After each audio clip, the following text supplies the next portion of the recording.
Saudara-saudaraku yang terkasih, selamat berjumpa di Renungan Harian di channel Katolik kita.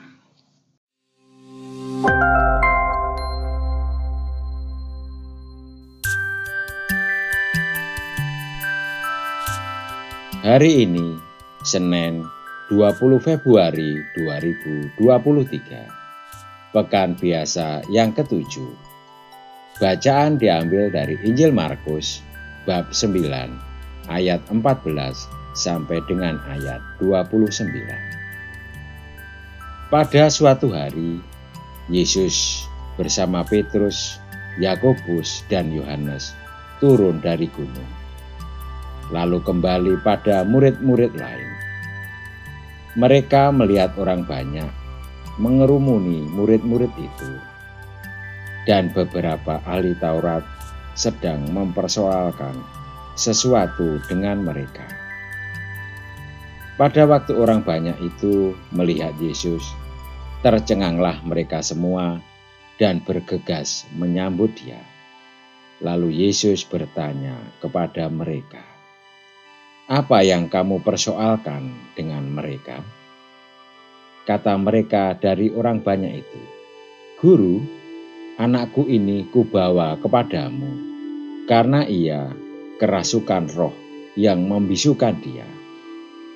Dan setiap kali roh itu menyerang dia, roh itu membantingkannya ke tanah, lalu mulutnya berbusa, giginya gemertakan, dan tubuhnya menjadi kejang. Aku sudah meminta kepada murid-muridmu supaya mereka mengusir roh itu, tetapi mereka tidak dapat." Maka kata Yesus kepada mereka, "Hai kamu angkatan yang tidak percaya, berapa lama lagi aku harus tinggal di antara kamu? Berapa lama lagi aku harus sabar terhadap kamu? Bawalah anak itu kemari." Lalu mereka membawanya kepadanya. Waktu roh itu melihat Yesus, anak itu segera digoncang-goncangnya, dan anak itu terpelanting ke tanah dan terguling-guling, sedang mulutnya berbusa. Lalu Yesus bertanya kepada ayah anak itu, "Sudah berapa lama ia mengalami ini?" Jawabnya, "Sejak masa kecilnya, dan seringkali roh itu menyeretnya ke dalam api ataupun ke dalam air untuk membinasakannya. Sebab itu, jika engkau dapat berbuat sesuatu, tolonglah kami dan kasihanilah kami." Jawab Yesus, "Katamu jika engkau dapat? Tidak ada yang mustahil bagi orang yang percaya." Segera ayah anak itu berteriak, "Aku percaya, tolonglah aku yang tidak percaya ini."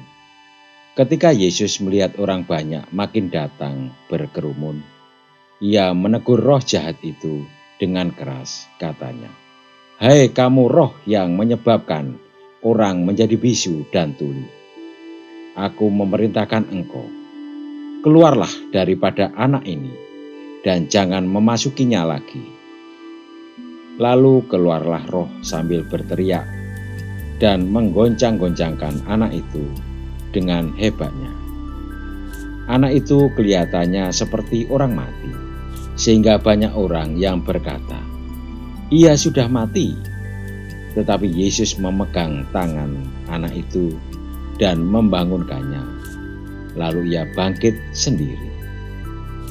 Ketika Yesus sudah di rumah dan murid-muridnya sendirian dengan Dia, bertanyalah mereka, "Mengapa kami tidak dapat mengusir roh itu?" Jawabnya kepada mereka, "Jenis ini tidak dapat diusir kecuali dengan berdoa."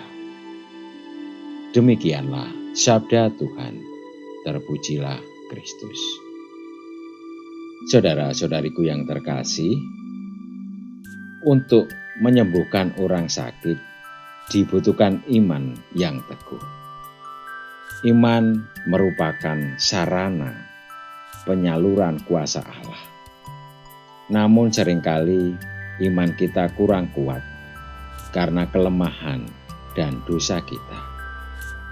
Maka dalam kasus penyakit-penyakit yang berat juga dibutuhkan doa khususnya dan puasa agar kuasa Allah mengalir tanpa hambatan dan bekerja secara lebih efektif melalui diri kita.